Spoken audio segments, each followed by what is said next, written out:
Traveling the Vortex.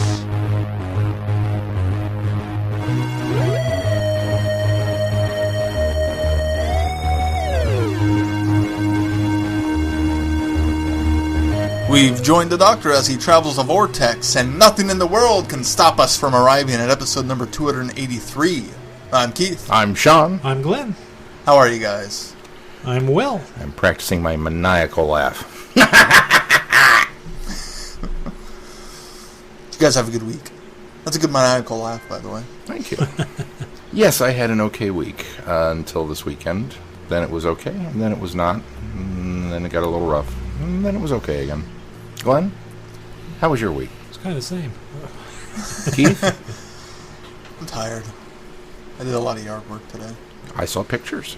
Yeah. So we, about a month ago, Sarah had cut out a little evergreen bush that we had on the north side of our porch. And so today we ripped out the root, planted a hydrangea bush, and laid the tarp down and put in lava rock. We also did some yard work. We worked on Mel's flower garden, and she picked out flowers, and she has a very beautiful rainbow assortment going on, and I asked her if any of these would come back next year. She says, no, they're just this year. And I looked at her and said, this was way too much work for that. We went and picked up our dishwasher yesterday. We've had on layaway at Sears for about 2 months. And we're all excited, and we thought, the easiest way to probably get it in would be in the back door, so we hauled it up on the deck. And just as we got to the door, the whole deck went, boom, dropped. Serious? Yeah, it's only about 4 feet high, so hauling me and the dishwasher on it. So, and it just went straight down. And we just kind of both looked at each other and smiled because it was just funny at the time. And I think that the wood was so soft because the water is all the rain. So all every nail point in it just gave way, and it just went. You're lucky it all happened at the same time. Yeah, exactly. We thought the same thing, but it was really just all we could do is laugh about it. What's in the news, guys? Well, we start with some unfortunate news. Our friends up at British Fest are reporting that last year's guest and Time Eddie guest and this year's British Fest guest, second Doctor cosplayer Bill Brower, has all but passed away. The news from his family is, as I quote, "Hello, Chris. The Bill we all knew and loved is gone. We're just waiting for God to take him home. He has been my best friend since 1982, and he was so looking forward to coming to Omaha to be with everyone. They've removed all his monitors, letting him go peacefully, and it's okay to tell everyone his wife was okay with everyone knowing about how he is." I believe it was a pin stroke is apparently what started it, and we found out yesterday. Yeah. That he was apparently in the hospital and was not going to be able to make it to British Fest. And it moved quick, apparently. Yeah, it sounds like he was in really good health ahead of this. Yeah, and it's really sad. I had actually contacted him. I mean, we'd seen Bill at British Fest and then again at Time Eddie, and I felt kind of bad because it was kind of one of those things that we had intended to do an interview with him for the show.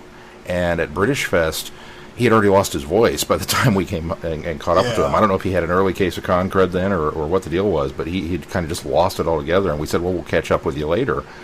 And then Time Eddie, he was so busy and we were so busy, we just never managed to kind of coordinate. And I was looking forward to seeing him at British Fest, and I had a little short film project that I'd asked about. Would you be interested in playing the second Doctor in this? And just immediately he was like, yeah, absolutely. I'm like, well, do you want to read the script first? He goes, yeah, you can send it. I mean, just the guy's was an absolute joy and one of the nicest people. And this is just, it's got to be devastating. So, obviously our thoughts are with his family tonight as they go through this. But and his friends. It's kind of a rough one that, we didn't. He wasn't exactly a friend. I don't think I can go quite that far with it, but. Somebody you knew and interacted with, friends with him on Facebook and whatnot, and just kind of all of a sudden, whoosh, gone. So, kind of bummed out by that one. And those going to British Fest looks like they're going to do a tribute panel just to Bill. So that'll be a nice memorial way to remember the man. Of course, thoughts, prayers, and meditations go out to his family and loved ones. Let's move on to some not-so-sad news. The Doctor Who magazine had its 500th issue. Yeah, congratulations, Can you Doctor believe Who that? magazine. 500 issues. 500 issues. Wow. They got a Guinness World Record for it. But we've also got some tidbits for Series 10 out of the magazine. Moffat has said it won't start filming until July, and that, unlike last year, it will mostly comprise of single-part stories. He says, two-parters worked brilliantly last year, but somehow with a new companion, you want a simpler version of the show. By last year, the Doctor and Clara had been there for so long, it was a complicated relationship by then, so we needed bigger stories. Next year, we'll have some two-parters, but we'll be back to one-parters mostly. And Moffat himself is writing 4, and whatever else he has to do as ever. He's getting down to the first episode, and we'll probably write the final 3 also. And they've got some very strong scripts from other writers. How do you guys feel about going back to mostly one-parters? I think it's a good idea. I sort of liked the 2-episode format because it kind of harkened back to the days of the cliffhangers. Yeah. But on the flip side, I kind of agree with Moffat's statement that when you've got a new companion, you sort of want to make more shorter, concise stories so that you can really exercise her talent and the means that give her very different things to do. So that give her more different variety. Material. Yeah. I kind of assumed that Series 9 was going to be a bit of an anomaly season in that two-parter aspect of it. Yeah. I think the two-parters worked brilliantly, and they worked so well. But I did not expect it to continue beyond that season. I'm of the same opinion. I remember being a little disappointed when I first heard that. And then Moffat's explanation makes perfect sense as to why you would do it that way and not have the two-parters. So, well, on the one hand, it's like, oh, because I enjoyed, post-show, like after the second week, I enjoyed the cliffhanger. I didn't enjoy it in the middle of it. You didn't like having the story unfinished week to week. Well, it was, no. No, I didn't. Some of our reviews weren't that great for the first episode because we didn't see the full story, or we felt like we couldn't review it fully because we were halfway through it. It was great to sit in a room full of people and get to the cliffhanger and go, "Aw!" Everybody was mad. But I explained. I get it. Yeah. The explanation makes sense. That happened twice, didn't it? Because it happened once with Magician's Apprentice when we were at TopCon, and it happened again with Under the Lake. Beneath the Lake, yeah. Time Eddy. Yes. Under the Lake Before the Flood. Under the Lake Before the Flood. Under the Lake. Under the Lake, yep. Before the Flood, Under the Lake. I don't remember. Yep, it was Under the Lake. Okay. So the lake was already there, and then they went back in time. And Before the Flood makes more sense. They were under the lake. Yeah, okay. They were under the lake at the beginning of that one, and then they went back before the flood for the second one. Did you guys see the runners-up in the winter for the best cover for Doctor Who magazine? They did a little special on Doctor Who magazine where they were asking fans to determine what their favorite cover of Doctor Who magazine was, and this is actually second place. It's from 1979, and I can't remember which issue it is. And of course I'm on a slideshow, so it keeps flipping through them. But Tom Baker with $8. I actually have this issue. I picked it up at Dean's Book one time, and so I was like, "Oh, too bad it wasn't number one." But and then number one was this. That is a pretty one. Yeah, so I think that's. Oh wait, no, that says 50th anniversary souvenir issue. Hang on, that may not be that. And the winner is. Oh no, it is. It is. It's both. In first place is 467. A beautiful rendering of the TARDIS and the Citadel. Yeah, that's the one. That's it. So. I would have guessed the David Tennant reading the Tom Baker issue. Yeah, it's not. I thought for sure that one would have been on there. 'Cause I've always liked that one. Going back, this one actually is one of my favorites, and I think out of that batch, I probably would have picked that one. I liked that one. That is a good one. That's a good one. Sylvester. And it's got kind of a 5 Doctors feel to it. Yeah. Actually, there's 7 Doctors in that one. Then Kylie Minogue on the cover of one of them was 7th place. The special tribute to Elizabeth Sladen, 240, was 8th place. The Peter Davison returning as the Doctor on the 10th Doctor era was one of them. So, yeah, there's. But if you go to Doctor Who Magazine, there's actually a list of them. DoctorWhoMagazine.com. There's actually a list of them. You can look at them. And will you put a link to that list in our show notes? Absolutely. So that people know what we're talking about, since you brought visual mediums to the podcast today, Glenn. The magazine also gave us a little bit of tidbits about Bill. Bill the Companion? Bill the Companion.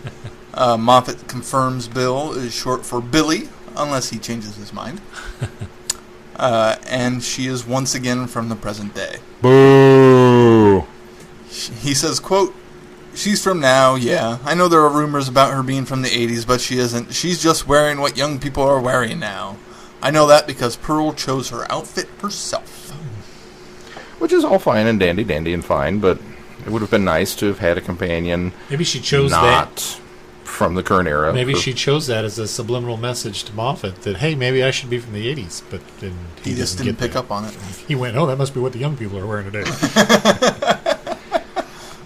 Hey, you young whippersnappers with your Prince t-shirts and your denim jeans.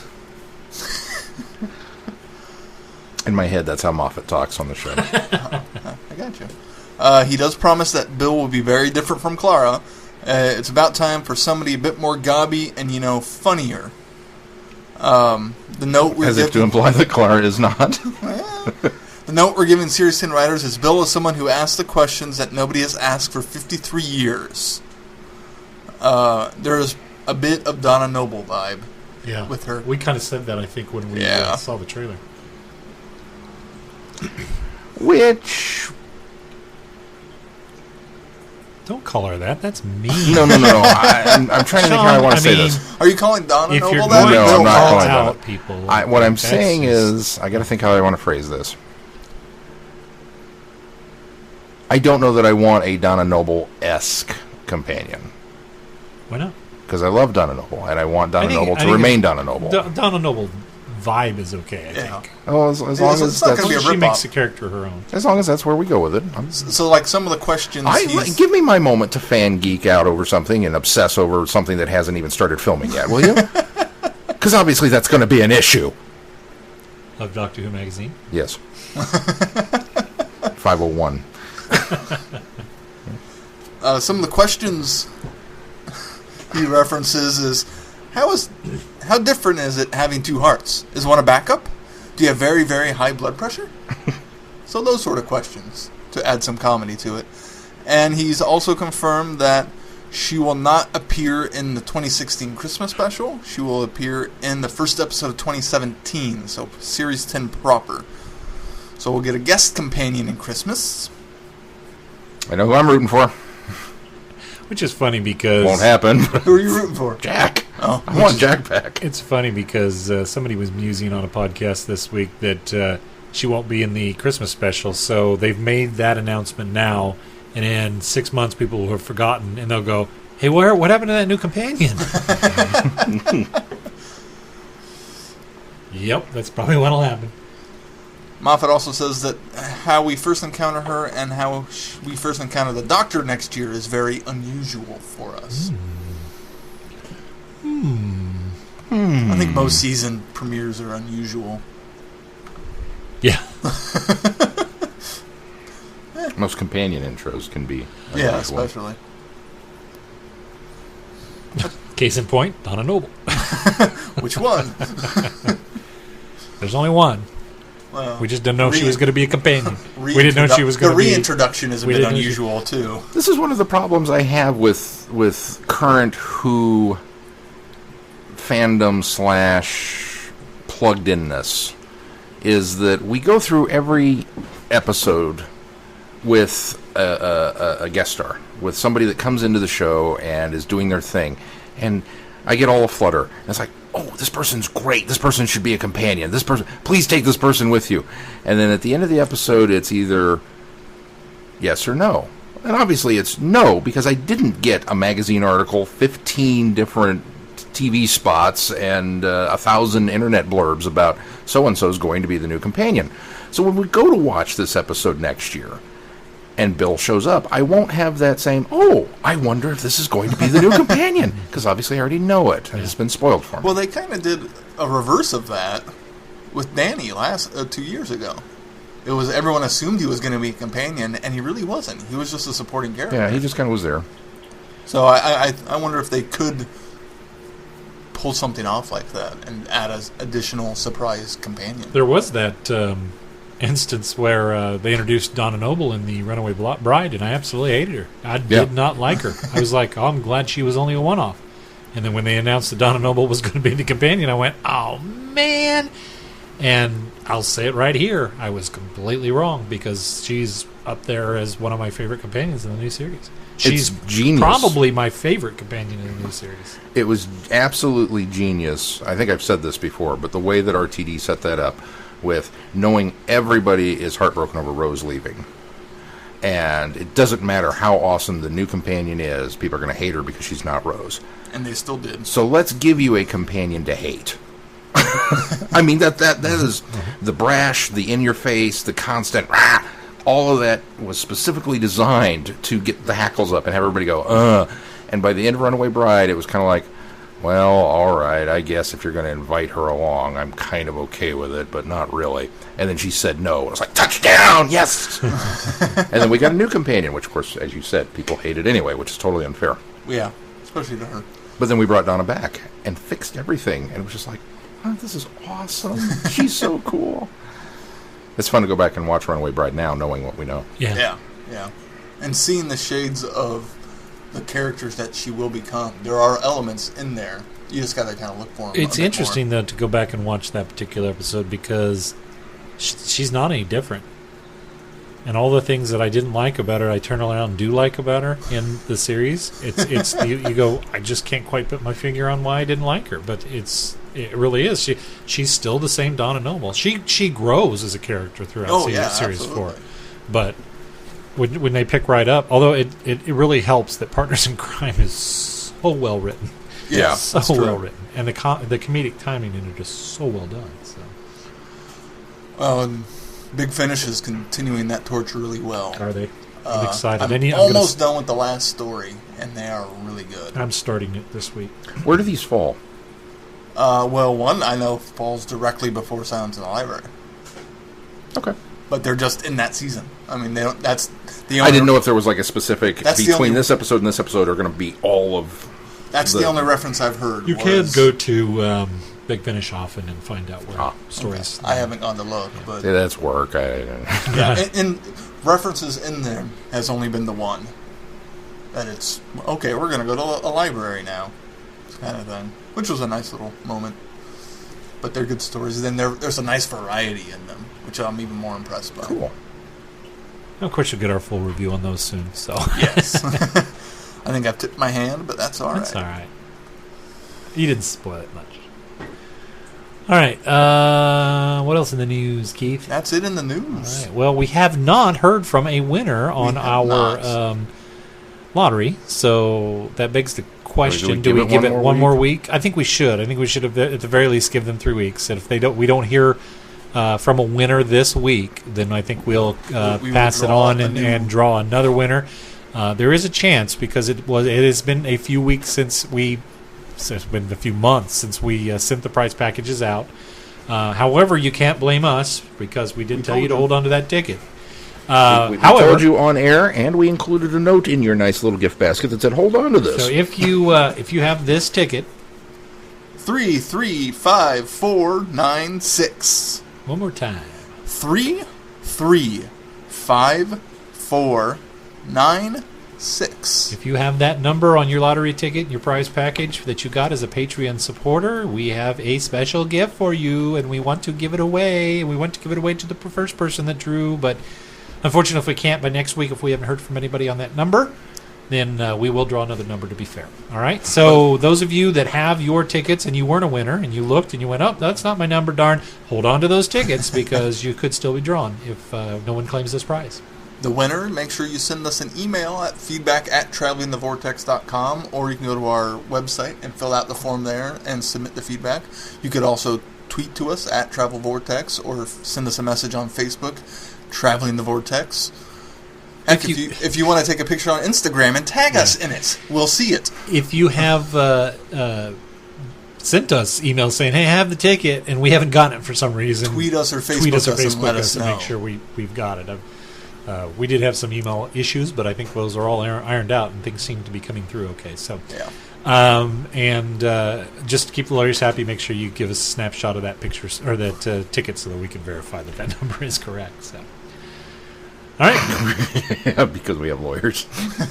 I guess I should say right now, if you are a supporter on Patreon, we thank you very much. I think we've got some more fun things, especially for Patreon subscribers. Survivors? Were you just going to go there? Survivors. Well, Patreon that's supporters. What we have in store. Nothing in the world can stop me now. Sorry, I got excited. We do have some other things special planned, especially for our Patreon supporters, because we want to do something a little special for you guys because you guys do support us. If you're not a Patreon supporter, consider doing so. All of the proceeds from those donations do go straight back into this show in order to keep this podcast going from week to week, and we appreciate every bit of help that we can get. All right, let's move on. To our reviews. You gonna be able to read that in the dark? Yes. We're not experiencing a power outage here. We just decided to turn the lights off because it's immensely hot. Actually, it's cooled down a bit now. I told you it was all the lights. But we have the lights off so as to that works. Keep it cool in here. The Underwater Menace. The TARDIS lands in the Lost City of Atlantis, where the crazed Professor Zaroff has convinced the Atlanteans that he can raise their city from beneath the sea. But the Doctor discovers the terrible truth behind Zaroff's plan. He intends to destroy the entire planet. With Doomsday Clock ticking, the Doctor and his companions must battle to prevent the apocalypse. Dun, dun, dun. And Glenn's going to go, that's way too strong. That was way too strong. I'll tell you. I'm not sure where Keith comes down on this. This is one of those things that I'm of two minds. I'm glad I read the book, because I think I appreciated the story better based on the fact that I read the book. The book and was great. The book helps, especially with the non-moving picture episodes that we had to endure. Yeah. But I quite enjoyed the book. I didn't think it was the best Doctor Who around, but it was fun. It really felt like a second Doctor story from the book. I think the problem is, because it's number 140, I think, in the line, it was written far enough down the line that I think they were able to kind of capture the spirit and character of the second Doctor that we know later in Troughton's run. Yeah. Because when you watch this one, you can still see him trying to find his legs, because this is only the third story in. Yeah. Power of the Daleks is first, and then the Highlanders, where they pick up Jamie, and then this one. And it was, I think, on the special features that they talked about. I think it was Robert Sherman that talked about how you can tell that Patrick kind of develops his Doctor in this story, and it probably would not have happened had he not been playing off the actor that played Zaroff, Joseph First. And the reason being is because when Joseph First being so over the top and scenery chewing, Patrick Troughton had to kind of calculate how he would play off or against that. And that's what sort of developed the character of the Doctor. And I think we see that. I think we get that. But you can still see not so much the Doctor that we get by the time we get to, say, Tomb of the Cybermen or some of the better ones, The Invasion, things like that we've seen and we've got to know the Doctor, even the Crotons. But you start to see shades and glimmers of that. And unfortunately, because Power of the Daleks and the Highlanders, neither one exist at all in the archive, and we're all reliant on audio and novelizations, we'll unfortunately get very little of a sample of how the Doctor was portrayed in those. Now, I've actually seen the reconstruction for Power of the Daleks, and I can tell a drastic difference even in the audio from the second Doctor there and the second Doctor here. But I think that by reading the novel, it sort of paints the Doctor in that familiar Doctor that we know. It's familiarity of the second Doctor that we know. And going back and watching this, it's such an abstract difference. Now, even though he's starting to find his feet, it's still very much an abstract difference. Maybe that's why I like the novel a bit more. I think it could be. I think that's what's. But on the flip side of that, I'm really glad that I read the book, because this story would have been really, number one, painful to watch, not having some of the foreknowledge of what was going on, especially in those two bookend episodes that have that don't exist right now. And so it helped with those. And I think once we get to the moving scenes, I found myself critiquing how they did it on television versus how they did on the book, and going, oh, they did this so much better in the book, and this works so much better. And lines are shifted around a bit. Is it Lolam? Is that his name? The priest is actually given a bigger role in the novelization than he is in the series. And in fact, Ramo got most of the lines that is assigned to Lolam in the book. And I actually like the way that the book treated it better. And by the end of the episode, Zaroff just dies because of his own demise in the water in the TV, whereas Lolam is hiding in ambush and actually shoots him in the book, which I think works a lot better. Yeah, I think so too. I disagree. I agree with everything you said up until that point. And the reason that I don't agree with you about Zaroff's demise goes a long way into explaining why I give this a dun-dun-dun and a fairly big one. And I think most of it rests on the shoulders of Zaroff as a character. This guy's nuts. Just plain nuts. And it was great because we didn't get a villain with motivation. We didn't get a villain with an axe to grind or a tragic backstory. Or he's just because it's crazy. there. Yeah. You know, and even Power the Doctor seems a little taken aback by it. By like, what? Like he was expecting a big machination or you're in league with somebody or who's the... No. Well, it also helps that the second Doctor has some amount of knowledge, obvious admiration for the man as well. Yeah. Yeah. I mean, yeah, he comments a couple different times about, well, the scientists back on land were fools and, they never appreciated me. So I guess there's a little bit of that, you've got this coming. I think there is. No, you're right. But you everything you just said is absolutely true about the character, but he's very two-dimensional. He's very, very two-dimensional. And I found that to be awesomely refreshing. Oh, it's so enjoyable. Just like the crazy woman in the Crimson Aura. We found that refreshing, too. Right. She was just evil and crazy. She was just evil and crazy.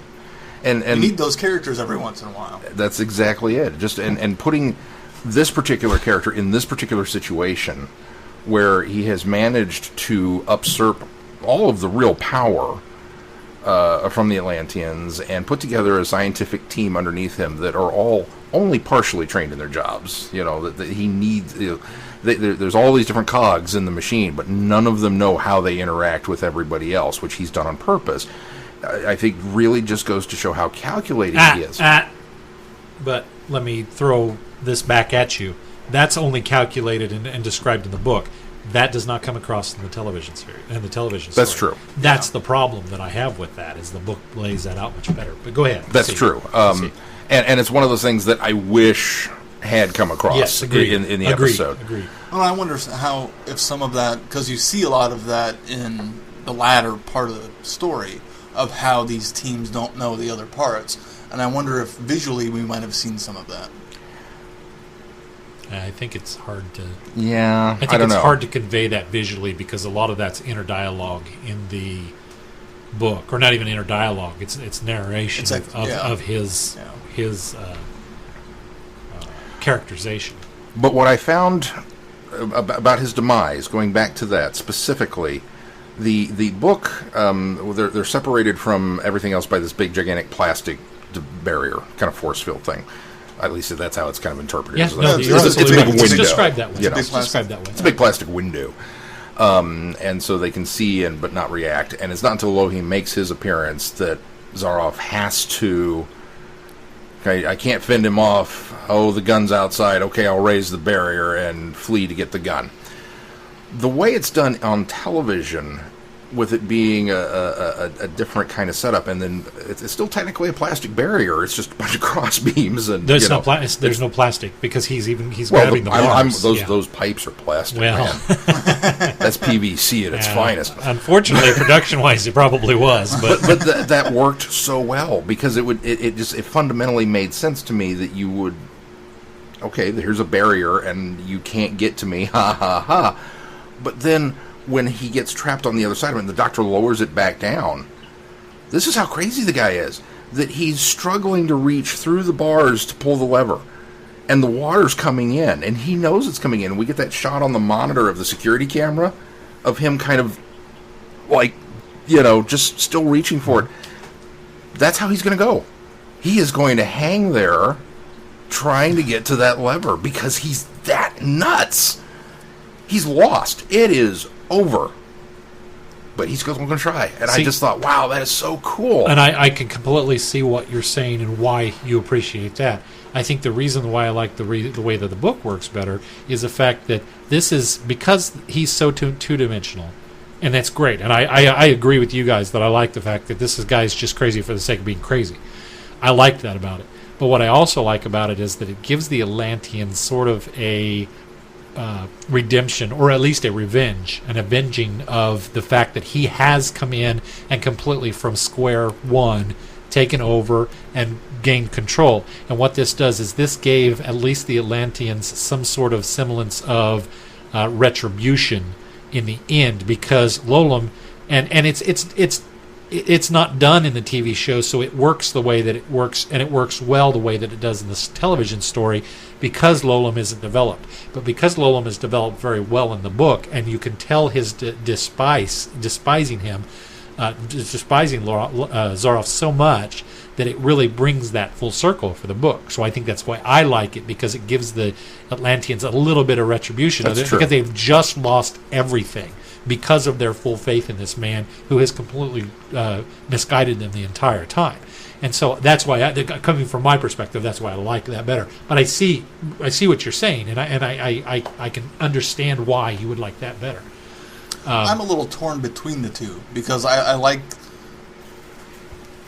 agree with, I like what you said, Sean, and I like part of what you said, Glenn. But my only problem with the way the novel portrays it is when we get to that point where he's hiding in there, I didn't get a hint earlier on that he was heading there to hide, so I just felt like, who's this guy? Where did he come from out of nowhere? And then they reveal that it's Lolam, and then I'm like, oh, okay, I guess that kind of makes sense. It just feels like out of the blue, I'm just going to hide in this area and try to kill him when I... It's a little Deus Ex Machina. If they hadn't done the particular part in the chapter preceding, that there was a man hiding in the corner, and let you in on the fact that there was someone there, I would have had the same problem. But because they gave us that, I at first thought, well, that's kind of out of the blue. Who's this guy?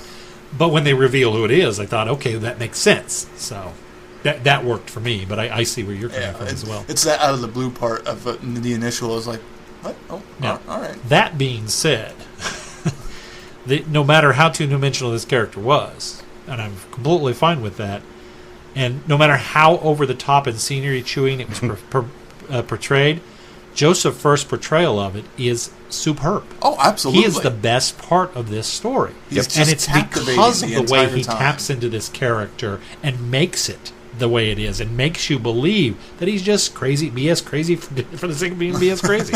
And I like that, and it works. There are a lot of characters like that in science fiction and fantasy that when you look at it, well, the priest in the Aztecs is clearly over the top. It's a little too much. But the way that this character is capsulated, it works so much. It putting that much emphasis in a character works so well. He really fits the title of mad scientist. Yes. It's almost, not quite, because I think Patrick Troughton put his own spin on it, but it could almost, I think, be argued that maybe he pulled from this guy's performance when they went to do Enemy of the World. I could that see they a little wanted something. Now, obviously, Salamander's much more calculating and with it. He's not just the mad scientist. But when he gets into the monologuing and those kind of things, I kind of went, I wonder if that's where he got that. Might have drawn from that. As pulled from that. Performance-based, I could see that. So, but, his everything he did, down to the strange accent, was just like, that's who this guy is. That is his accent, by the way, because he is Austrian. Oh, is he really? So that is I his did true not accent. know that. Yeah, that is his true accent. I will refrain from making any funny accent comments. He is an Austrian actor, and that came out of that as well. So I went into this story not hearing great things about it. And I don't know if it's because I had my expectations so low, Sometimes it helps. And then it's a Troughton story, so it's automatically at this level for me just because Troughton's in it. So it's already heads above most other Doctor Who stories because it's Troughton, even though it's Ben and Polly. And Jamie is pretty great in this story too. But well, I think he is. For He's being utilized well. For being I'll especially considering he's a last-minute addition to the story. I'll address that here. Knowing the behind-the-scenes stuff, I think he gets he's better used here than in the Moonbase. Yep. I went into this the same way, knowing the fan perception of this story. And half of the perceived notions of the story from fans I agree completely with, and half of them I totally disagree. One of the things that I think is panned about this episode are the fish people. And I think I think it's justified, because while I think they tried on some of them, and I appreciate the costuming that they did on some of them are done with just masks and goggles and a wetsuit, a white wetsuit, or not even a wetsuit, it's probably just like a bodysuit. So I've retconned that, by the way. It's go ahead and almost as though it's almost as though they tried really hard at the first and then ran out of time for the rest. And so I agree. I think the Spandau Ballet scene of the swimming, I think, was at the very least an effort, but that doesn't work for me. And I think that the scene in the marketplace, which in my head played out much better in the book, could have worked had it not been so chaotic and such claustrophobic. I think the problem is that they were working with I can't remember where they said they were. Was it Elstree in that one? Or Elstree was the underwater shots. Was the water shots because they had to use the tank. Yeah. But wherever they were, probably Pinewood. For this one, it probably wasn't even Pinewood. Wherever they were for this one, BBC Studios. It could have been in Studio the Center. Could have been Studio Center. The feeling is too claustrophobic. There's too much going on, and unfortunately, and this might have been the audio mix, the music is mixed way too loud. I could hardly hear what was going on, and luckily I had the subtitles on because I couldn't hear a lot of the dialogue that was going on in that. I noticed later in the special features when they played some of that clip back, the audio came across much better. So I wonder if it was just the mix down. But that being said, so that works and doesn't work for me. I think the performances are well played out. I think, unfortunately, it's too claustrophobic and too crowded and too chaotic. So I agree with the fan consensus on that just doesn't quite work. What I disagree with the fan notion is that there's too many people in the TARDIS. And I've always heard that grumbling that, they brought on Jamie, and Jamie was such a great character, and thankfully Jamie stayed around, and Ben and Polly ended up exiting. But I think a lot of people complain that it's the crowded. This is the first instance of the crowded TARDIS. You don't even count Ian and Barbara because there was as many people then as well. Yeah. But they because they're divvying up the lines between Jamie and Ben, and I think what even with Polly as well, from what we learned from the special features of this or the documentary of this, is that they even shifted around some of Polly's lines to others. Then you throw in Jacques and Jocko and Sean. Yeah, how could I forget that? Sean, spelled wrong. And you've got even more people going on. Well, But that being said, and then Anna, but that being said, I think that whatever they did to divvy up the lines worked. I think it worked too. really well, Yeah. and I didn't feel like it was crowded. I don't think Jamie is as good in this as he is in things to come, but Jamie is well utilized in this. He does not feel like a fifth wheel. He doesn't feel like an add-on. And then the interaction with the Doctor, and then the way that the characters are split off into their different areas, which I'll concede works much better in the book, but also still works here. We have the teams that go off in the different directions, and it works. I don't feel like anybody's overutilized or underutilized. I think they strike a very good balance. So too. I disagree with the fan consensus on the fact that it feels too crowded, or as far as too many companions. But I think it actually naturally worked in this one, and was grateful for them to be able to do that, especially since they had just taken Jamie on. So, well, I think maybe why I don't have as big of a problem with some of the things the fans do is my approach to Doctor Who in general is tend to overlook the effects or the sets that might not be as stellar because of how I was introduced to everything. So I can Merca strikes again. I can look at the fish people and admire the ambition that they had with those costumes and the wire work that they tried to do in those scenes, and say, wow, well, at least they very tried. And some parts may have worked better than others, but that doesn't take my enjoyment from the story away. Yeah. See, how do you retcon the fish people? Dolphins of other fish that aren't scaly. well, Dolphins, I didn't go that way. Dolphins aren't fish. So but they I don't don't think you can call them fish people. But I'm going to strike that one right now. Not all fish have scales, like eels or things eels, like that. Yeah, see? I looked at it as They look like men in wetsuits. maybe they are. Because maybe they're the handlers of the fish well, people? maybe it's a slower process to mutate them. Nobody said you were going to be injected with this and immediately become a fish. So maybe the ones with the big, beautiful headdresses and the scales and everything are the ones that have been evolved long enough to the point where this is their natural form or their final form, and the ones that have the scuba diving gear they've been affected. They may have gills, but they can't see underwater, so they have to give them equipment until they reach that form. And I thought, I have now fixed this for myself. That's a way better retcon than what I had. I'm glad that works for your headcanon. It doesn't for me. Ultimately, here's what it boils down to. And this, I think, this cemented my decision by watching the documentary for this. This is a story that was way too ambitious for what they could pull off. Yep. And ultimately, that's what is. happened. And this is probably one that probably should not have happened where it happened. And I won't go into too much of the background of this story, because if you want to know this, you can go look at the special features. But that's a whole other show when we start doing special features. This really actually was one of the ones that, yeah, that's right. We still have that opportunity now. This is one of those ones that should have been done later down the line. It was written much too ambitiously, and then the director that initially got off the project because he realized this is not going to work. And they slipped in the director, I can't remember her name off the top of my head, but they slipped her in. And for what she did with it, I admire her. Again, I think I sort of appreciate the attempt, but it just doesn't quite get there. And so I have to come down on it as this is one that either should have been attempted later on or should never have been done in the first place, at least at this infancy. Totally agree with you that it's way too ambitious. Their reach far exceeded their grasp in it. But I'm with Keith. I admire so much the fact that the tenacity that they tried. They even tried a water scene. I mean, have we looked at Doctor Who's budget? It's non-existent. How are we going to do this?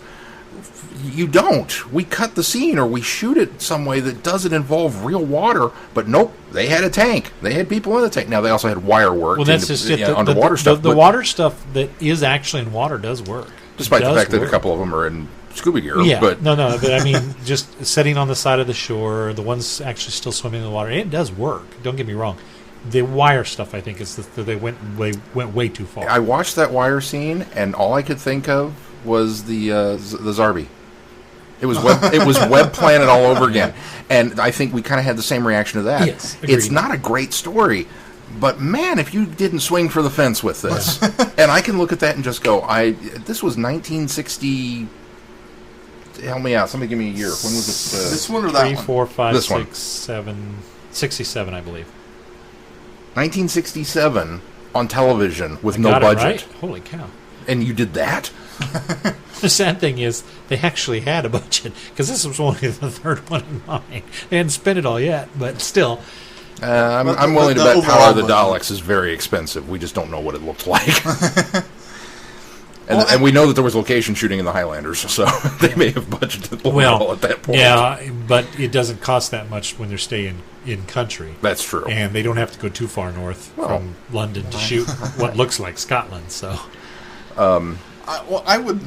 Although there are pirates and water in the Highlanders as well. So, unlike the Web Planet, I think this is a pretty good story. It's basic, it's simple, but it's a good thought out story. See. Well, that everyone gets the thing to do, and some characters in the book gets fleshed out better than in the story. Which is exactly why it works as a novel and does not work well as a television story. It is a good story, and it works well when you're telling the story. It doesn't work well when you're showing the story. It's just hard to visualize, and That being said, I am so glad that what we have found has been found. Oh yeah, because absolutely. I would rather I it think it's be in better- the archives as it could be the worst piece of junk ever, but it exists and it is a piece of Doctor Who and it is a piece of television history that should remain intact. And I think the fact that the first and last story are gone hinders this overall story. It And does, because you're just getting the middle chunk of it. If it were just one of the four, I think the enjoyment level of the story would be even lower. Yeah. Especially considering how they reconstructed the story. Which is funny, because I think I also read that there was one episode that still existed. They Yeah, have found the second Yeah, episode. yeah. Why they decided to do this. I really would have preferred animation. I'll tell you, let's go Yeah, into I think the so too. stills, because I've been watching Loose Cannon, and they put so much love and affection and attempt in them that it was really frustrating. And I understand this is what they did, is the guy that put this together in chronological sequence. He utilized this as pure as he could, as he felt he could, by putting the stills in and not repeating stills and putting them in an exact order as they were telesnapped at the time. So I can appreciate the idea of what they were doing. Unfortunately, it does very little to illustrate or tell the story. I had to turn the subtitles on to figure out who was talking sometimes, because even Loose Cannon will show you who's talking. They may have to utilize a still from later or earlier, or even sometimes from another story. Yeah. But you get an idea, a conveyance of who's talking based on seeing that, and you get a little more action. They also have done things as primitive as it seems from the days that they were doing them in the late 90s and early 2000s. They would cut out things, they would move things, they would at least put some sort of production into it. They would do a very rudimentary animation of something in order to convey something that's happening. We even got that in Galaxy 4, which Too Entertained. That's the sad thing about it, is Too Entertained put the effort to do it into Galaxy 4, and they didn't put it into this. Again, it comes down to the guy that did the restoration. Well, to some extent, it feels like we're not going to get to animate these, and it felt like a rushed... It did. It felt like we just threw this together. Yeah. The other thing that irritated me, and this probably irritated me more than anything, is while I can appreciate you putting the stills together in chronological order to maybe try to keep the integrity of the purity of how it happened, there are two clips on the disc that are the censored clips that were taken out when it was sent to Australia and New Zealand. They're the clips that the censors pulled because they felt they were too scary or graphic or too much for the episode. There is one from the first missing episode, and there was one from the last missing episode. That great death scene. And they didn't. The great death scene that we just saw, the one still for the longest time of Zaroff going under the water for the longest time, that actually shows about 7 seconds of him actually going under the water. I'm sorry. That should have been cut back. Exactly. I don't Yeah. care if the entire first episode and second episode are only stills with just those two moments. The other one is when Polly is at the end on the gurney It's leading and into that a bit more. Leon, not Leon. What was the guy? Lolum. Damon. No, Damon. Damon. Damon is coming at her with the needle to turn her into a fish. That's the other piece that's cut, and she's screaming, "No, no, no!" Why on earth would you not have cut those in? I don't care if it's only 7 seconds here and 7 seconds here. They were very impactful pieces that would have helped. And why did we get stills for the opening credits? Why those didn't on. we get stills for the opening credits? Yes. No, I mean... Why did we? Yes, I'm sorry. Why yeah. didn't we get moving credits? I'm Yeah, sorry, I would you agree. have the opening credit sequence. If you want to play that and then go to a still of a title card that says The Underwater Menace, fine, I got with that. zero problem Absolutely. with that. But don't make me sit through a static image that I don't have to sit through. Right. That's... The, It's just, and I think Keith hits the nail on the head with, it really feels like it was rushed, and that's I don't know unfortunate. why it was rushed, because it took so long for it to come out on DVD. Well, maybe it was Because- rushed to get it done, and then it got held up. Maybe. I think that ultimately what happens is I think they must have still been holding on to the idea that they might have this animated. Yeah. And so they had this ready and just threw it in. So anyway, Yeah. I try not to judge the story based on the application of the reconstruction. It just makes the However, watching experience not as enjoyable. I have seen, it's been so long ago that I couldn't remember how Loose Cannon did it, but I remember not being as distracted when Loose Cannon did it. So I think that now I would like to go back and at least watch those bookend stories or bookend episodes with the Loose Cannon reconstructions and see if it actually comes across a little better. I definitely can agree. I mean, I think we can all agree that this is a ripe for animation story. Yeah. That I think the animation could do some amazingly cool things with that fourth part. Oh, yeah, absolutely. And even if we, maybe stray off script a little bit from what necessarily had been filmed, but with the sea coming in through the seawalls and things being exaggerating flooded. it. Yeah, Yeah. I just... Well, it's the frustrating. rebase, changed some shots from what I understand, too. So, I mean, it's not like they haven't done that before. Yeah. And I'm fine with it. I really... Yeah. just... Because that tight shot of the Cyberman head, of the way they did all that was so well done. Yeah. If they could do that for this, it would be amazing. I think it would change a lot of fans' perception of the story, quite honestly, because I think a lot of fans have watched it only as a telesnap version. And if it's this kind of telesnap, sure then the Loose Cannons it has to do a better job than that. Yeah, I mean, at least they provide text to There's explain what's happening. And that's the other thing that was missing. They did on that this for Galaxy was 4. There was they no, didn't do it for this. no information. Although on I don't think what was they going did on. it for Web of Fear either. It almost makes you wonder if They the didn't feel like Galaxy they needed 4... to. It's almost like they had more telesnaps for that. Yeah, they probably Which did. is interesting because the further along we get with the reconstructions, the fewer telesnaps exist. And the reason being is because this man, and I every time I come to these, I'm going to look at this man's name and remember it because I've read it many times. But this man that took these telesnaps over the course of Doctor Who took fewer and fewer because he wasn't selling as many. Because the idea behind this is there was a man in the 1960s who would literally set up a camera in front of a television and he would take snaps of the television, and that's why it's called a telesnap. And what he would do is he would utilize those telesnaps and sell those to the actors because they didn't have videotape at the time. And so what he would do is he would sell those to the studios for production, promotion. He would sell them to the actors so that they would have a dossier of their work. And that was basically his job, was to take and sell these telesnaps. And fortunately, a good chunk of these telesnaps eventually have made it back to the archives. But it's funny because over the years, before he died, and even after he died, his widow tried to sell these back to BBC, and they didn't want them. And I don't know if it came down to the point of they were just asking too much for them or what. And it wasn't eventually until a collector, I think, ended up buying them and ended up giving them back, or at least selling them at a more reduced price to the BBC, that we still even have the telesnaps to this day. So anyway, No, yeah, it's... thank goodness we've got at least that. But it's just... I feel that probably most of fandom has probably watched it in an original cut-down, not Loose Cannons, taken care of telesnap version. And that's why the stigma is there. Or just listen to the audio. Or just listen to the audio and gone, eh. And it's unfortunate, because I kind of agree with you, Keith. I kind of go into them with fandom says this. Now, I know fandom's wrong. A lot. We've had experience with that on some things that we've disagreed with fandom on. Yeah. But normally, when there's a consensus, you kind of go, well, there must be something to that. So you put your expectations kind of at a certain point. But because I think this is, it's the last DVD in the line. Realistically, unless something miraculous happens, this is it. We're done.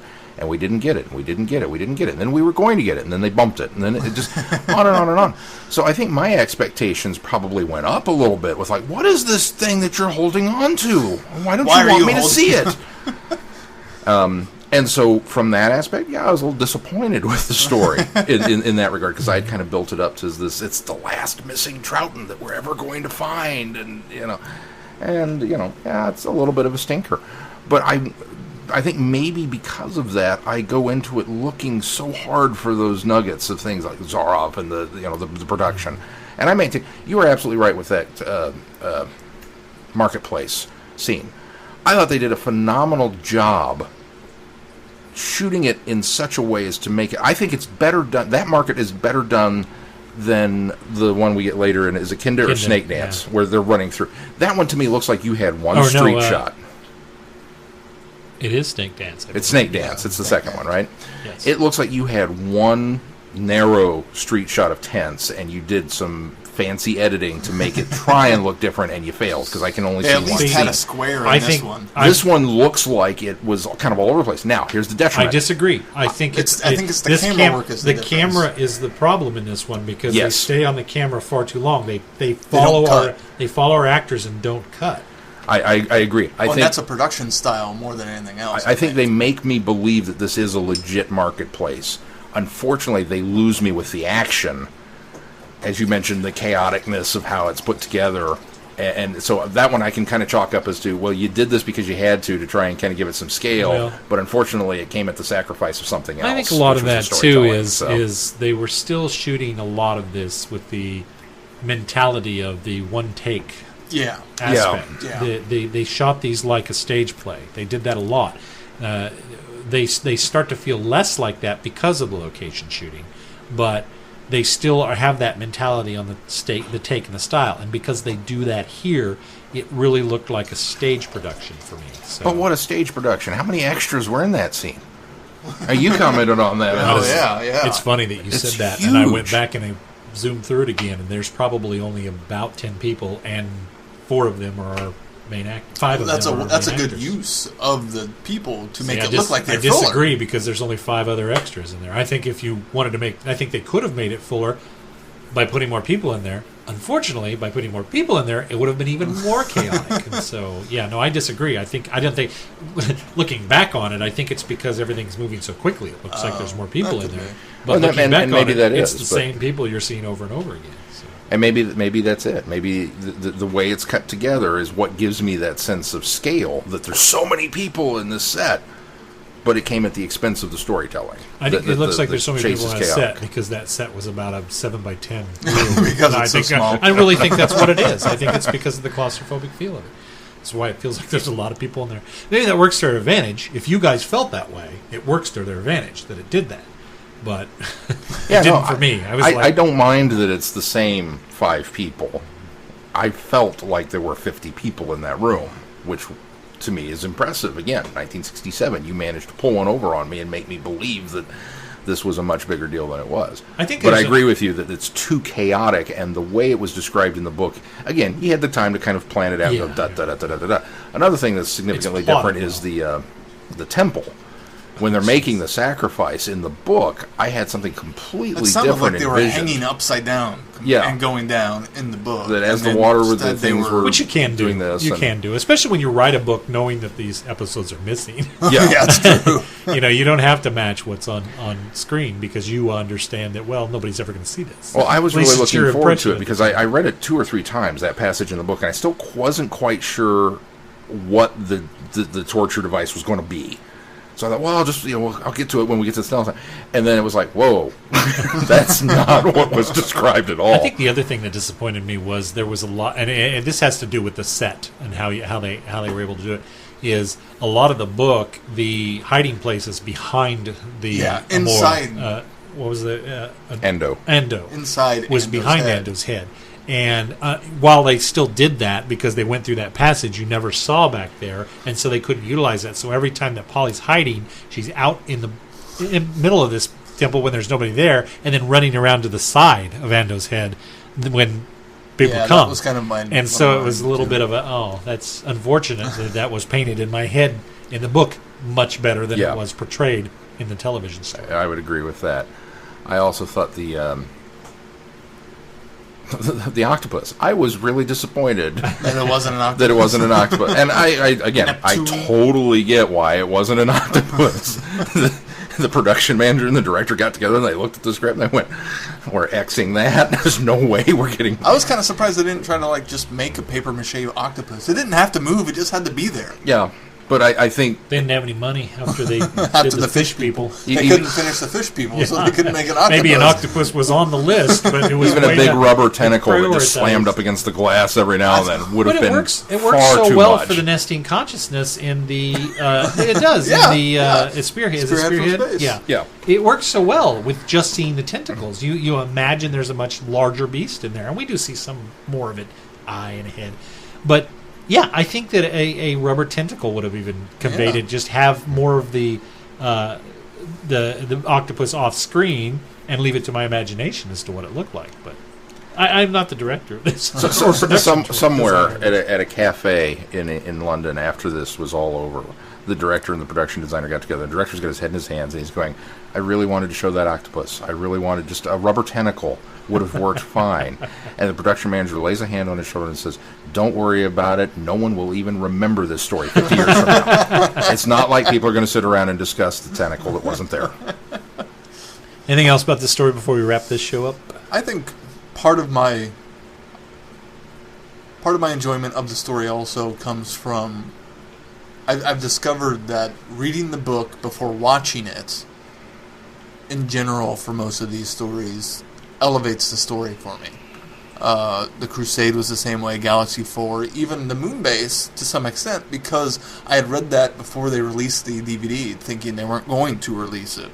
So I think that's part of why the story gets even bumped up higher for me, is because that novelization leading into it helps flesh out the story, and I can fill in the gaps that don't get included on TV in my head. Even me stating that I was of two minds as to how this colored my perception of it, I'm still glad in the long run that I read the novelization first, because I think, yes, I appreciate the story because I think it lends to the understanding of what's going on in the story better, because you know the motivations of the people better because you're inside their heads. And especially in those telesnap stories. Yeah. But I think when it comes down to it, I like the plot of the story of the Doctor and his companions wind up on this mountain and then get kidnapped by Atlanteans. I found the Atlantean society interesting supporting characters. Some could have been used better than others. Like, what was her name? The woman that was helping. Anna. I think it's Anna. Something like that. Could have been delved into a little bit more, but Aura. Like they did in the book. But I understood why it wasn't there in the story. The way the story plays out, it's simple, but it's enjoyable for me. I think that's where I come down on everything it more. That's there intact is the King Theos, I think is his name. All of that, it worked. There was very little deviation in that. It worked well. And same with Damon, I think. Oh yeah, I think so too. I think it goes. I've got two things I want to. I also like Zaroff's plot.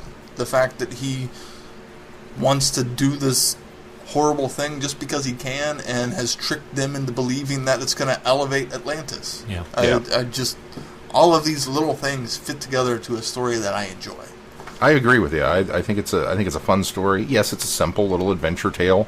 And reading the book, it felt to me very much like, I don't know, reading some of the early Indiana Jones books or something. It's just, we're going to go on an adventure. There's going to be mountain climbing, and then there's a lost civilization inside the volcano. It's Journey.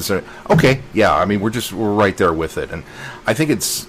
You talked earlier about the large kind of cast that they had to divvy up some of the lines between Team TARDIS and then Jocko and Sean and Anna and the King and everything. But it almost in a way kind of goes to show you how under his thumb Zaroff had everybody, that within 5 minutes of landing we've already assembled a very large counter-strike team to go against him and his guards. Even in the actual TV story, they give enough to people not being happy about Zaroff's what he's doing and not believing him and not trusting him, and it just took that outside presence to go, no, that guy's crazy.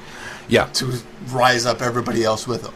And it really... The slaves, of course, make sense, but it's the Atlanteans that really land the impact of, wow, he really is crazy. And we joked about it that Zaroff was a little too close to Zarkov for our taste from Flash Gordon. That's what I kept hearing every time somebody said his name. More so in the book than watching it. Definitely. But the first thing that happened is, immediately after we get out of the temple mess and we start finding allies, all I could think of was the scene from Flash Gordon where Zarkov says, it looks like a police state. Oh, that could be to our advantage. We'll find allies on every side. And it's just like, yep, there it is. Here they all come. I want to go back to Jamie for just a second. because I think for this being Jamie's first excursion, I mean, obviously he was in the Highlanders, but this is his first trip. This is his first, I'm in the TARDIS, and then I'm out of the TARDIS, and look where I'm caught up. Dude, and maybe this is due to Fraser's performance, maybe it's due to the fact that they kind of knew they wanted to keep him around. He exhibited every single trait you would want in a good ongoing companion, right off the bat. Keep in mind, this guy's from the Highlands of Scotland. He's barely more civilized than the Atlanteans themselves. I mean, quite literally. Yeah. But he's quick on the uptake, and he's with them, and he's there, and he doesn't ever do it in a way that there was never a moment that I thought, oh, that's out of character for somebody who wouldn't know what that is. You know, and the book, I think, has fun kind of playing along with some of the things, like the bit at the end with them trying to explain wordplay or whatever. The catchphrase was that, or you can say that again. And so he does, and it's like, no.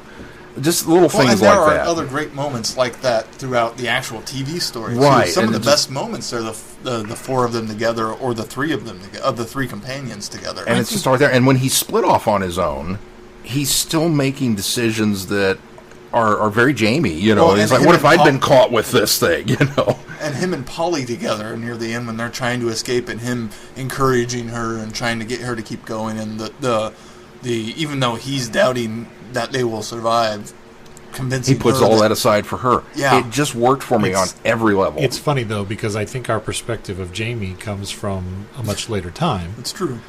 And, you're very true. So I'm probably reading a lot into that. Well, here's what I'm saying, though, is the reason why it worked for us is because it is the Jamie that we've grown to know and love. There's no deviation from it, which works well.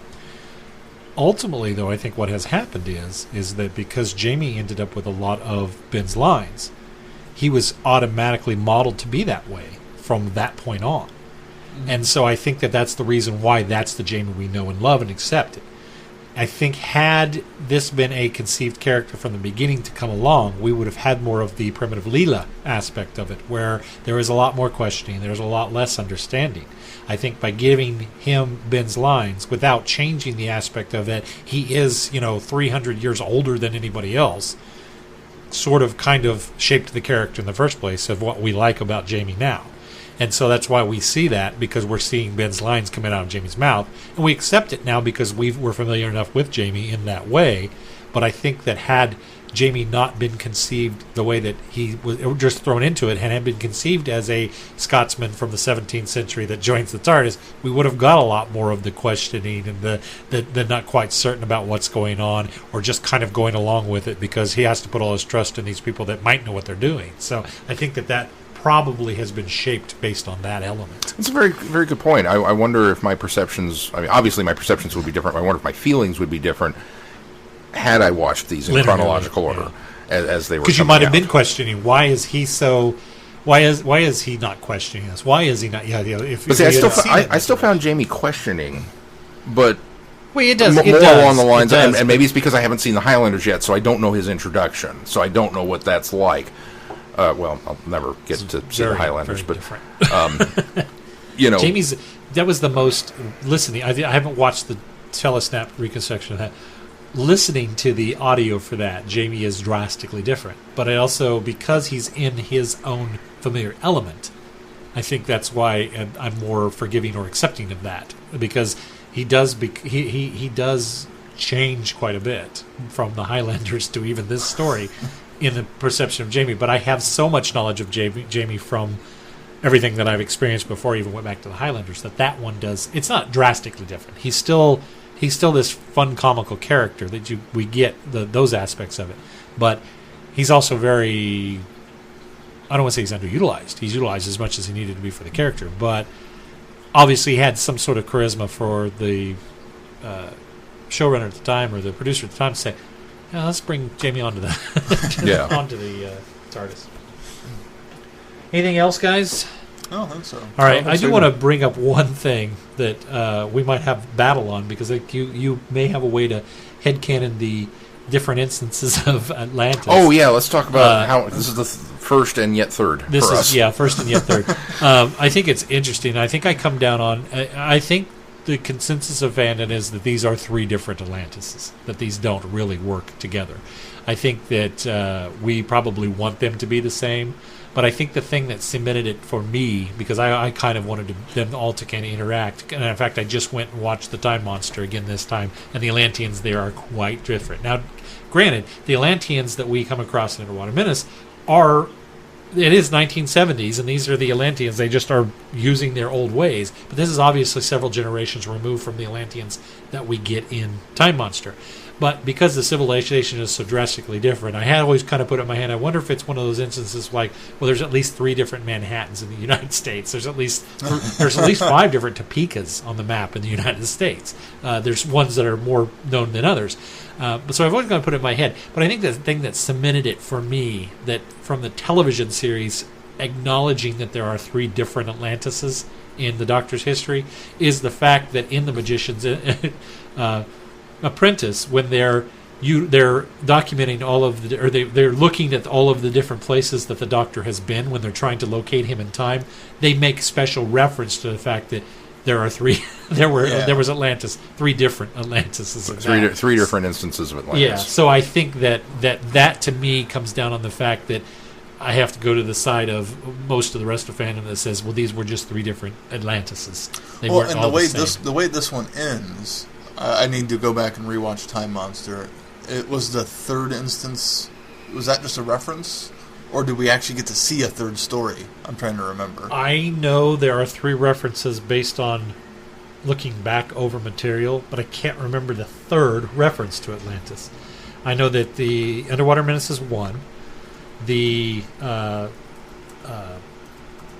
Monster is 2. And I know that Azul references Atlantis and the demons. In fact, he says that it would be the demons coming back to Earth would be like the extinction of Atlantis. So he just makes the reference to the cataclysmic event that would be caused when if he brings the demons back through. Well, and so it depends on what that 3rd one is. If that's that or something else, because the Atlanteans no longer have a home. They can almost relocate and have a new Atlantis and just not add the new to it and just call it Atlantis. And so depends on the situation of that other one. Obviously, it doesn't quite work for the Time Monster, but you could almost retcon it that way. Yeah. Because this Atlantis is now gone. Although this Atlantis is now truly underwater. It had flourished in part due to the crystal of Kronos, which had been given to them by the alien daemons. That's prose, that doesn't count. Atlantis was destroyed when the Master released the chronovore Kronos, the Time Monster. Right. An underwater Atlantean outpost survived beneath the ocean. Well, now this is how TARDIS Wiki is clarifying retrifies it. Yes, clarifies it. And then later, the demon Azal pointed to the destruction of Atlantis as a warning to what might happen if he considered Earth in the daemons. And those are the only television references. So those are the only television Magician's references. Apprentice that references. Now there is apparently there's a 6th daughter. What are you trying to? I think they've also in the Sontaran experiment, the Doctor refers to Atlantis as a legend, and he's already been there twice. So there's always been that kind of. He compares Nerva to Atlantis, that they were both subject of legend. Subject of legend. So I'm okay with that one. That might be the other one that they're referencing, but I could only remember him visiting Atlantis twice in the television. According to the 6th Doctor, once told his companion Flip there were several versions of Atlantis in the audio Antidote to Oblivion. And I think that was probably Big Finish's attempt at